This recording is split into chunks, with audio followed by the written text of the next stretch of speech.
அனைவருக்கும் வணக்கம். இன்னைக்கான ஜோதிட பதிவில் நாம் பார்க்க போகிறது கும்பராசிக்காரர்களுக்கான சனிப்பெயர்ச்சி பலன்களை பற்றி தெரிஞ்சுக்க போகிறோம். அதாவது இதுவரைக்கும் உங்களுடைய ராசியில் இருக்கக்கூடிய சனி பகவான் விலகி தனவாக்கு குடும்பஸ்தானத்திற்கு செல்கிறார்.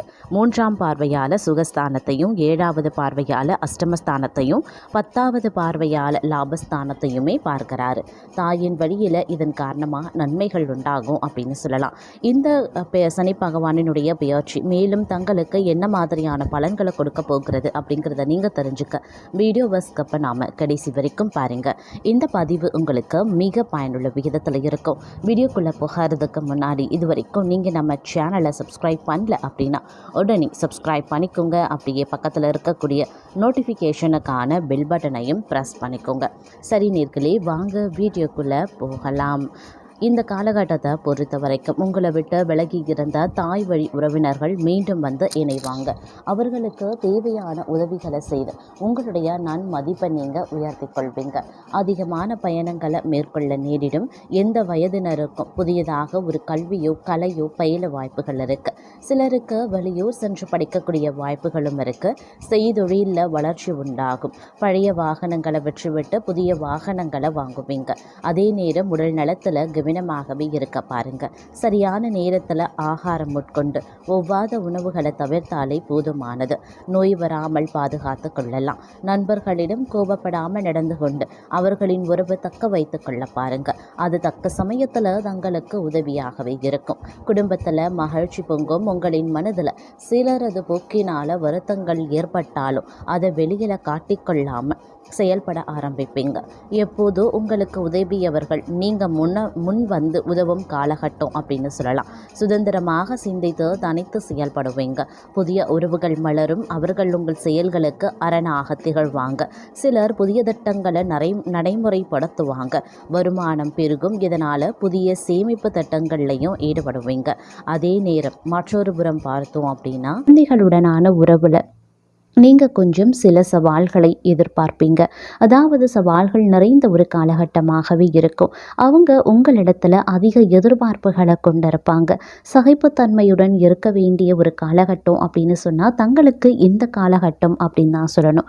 குழந்தைகள் சில சமயங்களில் தங்களுடைய செயல்களின் விளைவுகளை உணரமாட்டாங்க. அப்படிங்கிறத நீங்கள் உணர்ந்து செயல்பட வேண்டியது அவசியமான ஒன்று அப்படின்னு தாங்க சொல்லணும். அதே மாதிரி இந்த காலகட்டத்தில் காதல் மற்றும் திருமண வாழ்க்கை கொஞ்சம் குழப்பமாகவே இருக்கும். காதலர்கள் சில சிரமங்களை அனுபவிப்பாங்க. உங்களுடைய துணையுடன் நிதானமாகவும் ஒற்றுமையுடனும் இருக்க வேண்டியது அவசியமான ஒன்று. அனுசரிப்பான அணுகுமுறை நிலைமையை சீராக்கவும் தகவல் தொடர்புகளை மேம்படுத்தவும் உதவும் அப்படின்னு சொல்லலாம்.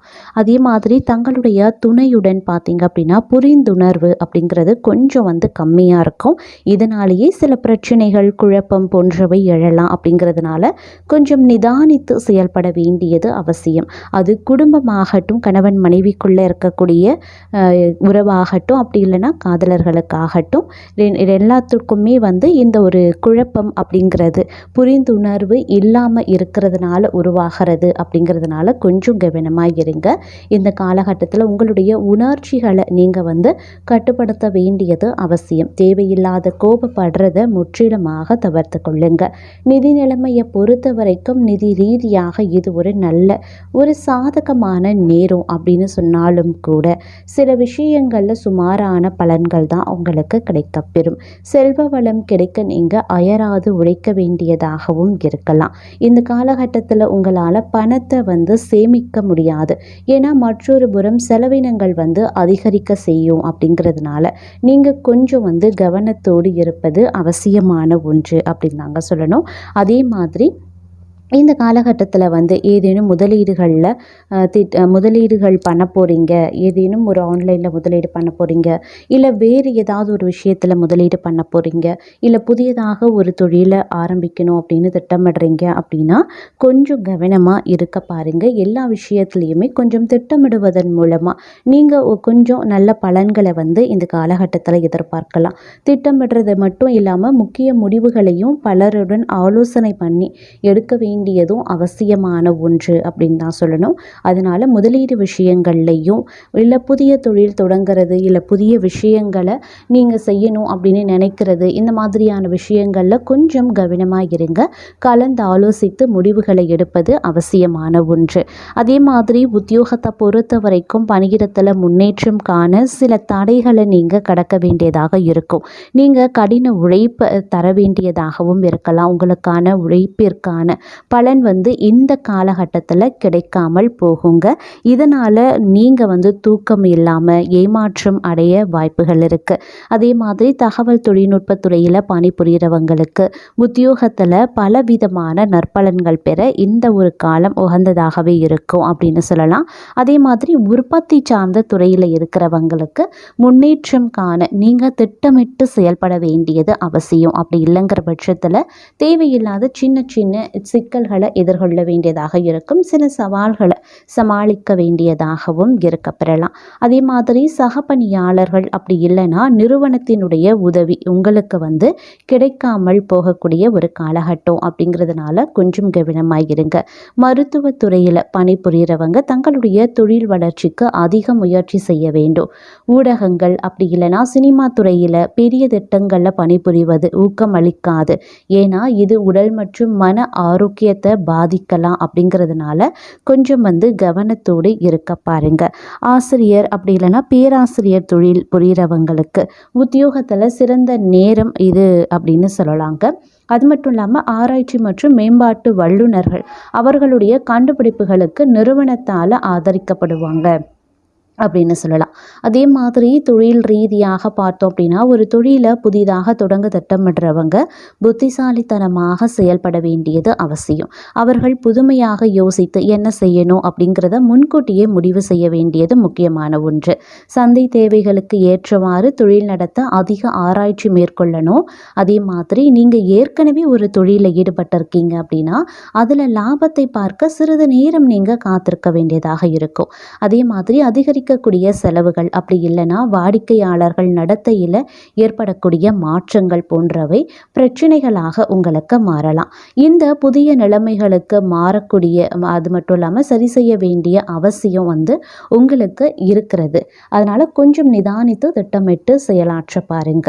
அதே மாதிரி தங்களுடைய வாடிக்கையாளர்களினுடைய தேவைகளுக்கு ஏற்றவாறு தங்களுடைய தயாரிப்புகள் அப்படி இல்லைன்னா உங்களுடைய சேவைகளை நீங்கள் கொஞ்சம் மாற்றியமைக்க வேண்டியதாகவும் இருக்க பெறலாம். எல்லா விஷயத்திலையுமே சற்று கவனத்தோடு இருப்பது முக்கியமான ஒன்று அப்படின்னு கூட சொல்லலாம். இந்த நேரத்தை பொறுத்த வரைக்கும் எல்லா விஷயத்திலையுமே சரிங்க எச்சரிக்கையோடு இருக்க பாருங்க. அதிலும் பார்த்தீங்கன்னா பணம் சம்பந்தப்பட்ட விஷயத்தில் ரொம்ப ரொம்ப கவனமாக இருக்கணும். உங்களுடைய சேமிப்பை ஜாக்கிரதையாக பார்த்து கொள்ளுங்க. முதலீட்டின் போது கவனமாக இருக்க வேண்டும். மூன்றாவது நபர் பேச்சை கேட்டு தெரியாத மனிதர்களின் பேச்சை கேட்டு பணத்தை யாருக்கும் கொடுக்காதீங்க. பணத்தை யாரிடமிருந்தும் கை நீட்டி வாங்க வேண்டாம். ஜாமீன் கையெழுத்து போட வேண்டாம். செலவையும் கொஞ்சம் குறைத்து கொள்ள வேண்டியது அவசியம். மற்றபடி வேலையில் ஓரளவிற்கு முன்னேற்றத்தை நீங்கள் எதிர்பார்க்கலாம்.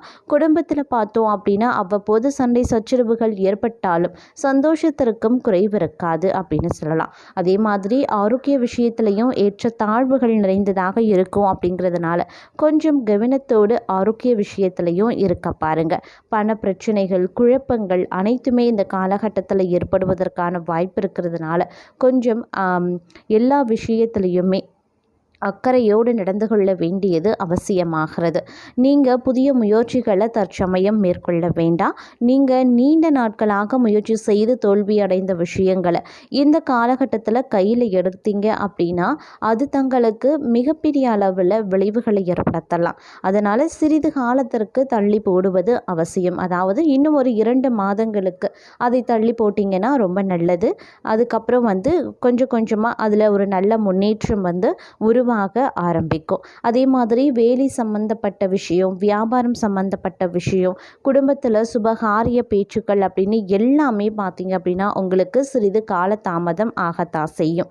தேவையில்லாத குழப்பத்தில் இருந்து உங்களுடைய மனம் பார்த்தீங்க அப்படின்னா மேலும் குழப்பம் அடைவதோடு மட்டும் இல்லாமல் ஒரு விதமான அச்ச உணர்வு, பய உணர்வு ஏற்படுவதற்கும் வாய்ப்புகள் இருக்கிறதுனால கொஞ்சம் கவனத்தோடு இருங்க. மனதை போட்டு குழப்பிக்கொள்ள வேண்டாம். தேவையில்லாமல் எதை பற்றியும் நீங்கள் ஆழ்ந்து சிந்திக்கவும் வேண்டாம். உங்களுடைய சிந்தனைகள் உங்களுக்கு குழப்பத்தை ஏற்படுத்தும்.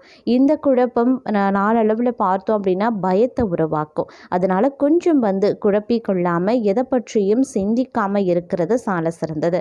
மனதை அமைதியாக வைத்து கொள்ள தினமும் தியானம் பண்ணுங்க, குலதெய்வ வழிபாட்டை மேற்கொள்ளுங்க, இஷ்ட தெய்வ வழிபாட்டை மேற்கொள்ளுங்க.